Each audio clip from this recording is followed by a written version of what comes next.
अस्सलाम वालेकुम नाजरीन, आज हम कुश्ता चांदी और कुश्ता फुलाद बनाने लगे हैं, जो कि बहुत अक्सरी है और मर्दाना कमज़ोरी की जितने भी मसाइल हैं वो इसके इस्तेमाल करने से ठीक हो जाते हैं। तो नाजरीन, ये देख सकते हैं कि इस खल में बुरादा चांदी हमने डाला और इसमें हमने कुचले का नतारा हुआ पानी, जो कुचला हमने अदरक के पानी में भिगो के रखा था, तो फिर उसका ये जलाल लिया।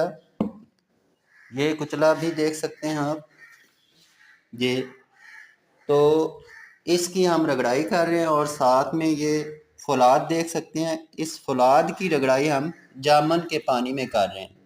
तो ये नुस्खा अक्सरी है, शुगर के मरीज़ जो कमज़ोरी के शिकार हो जाते हैं, दिल के जो मरीज़ कमज़ोरी के शिकार हो जाते हैं, बढ़ती उम्र की वजह से जो कमज़ोरी के शिकार हो जाते हैं या किसी गलत कार्य की वजह से, ये पहली खुराक असर दिखाती है।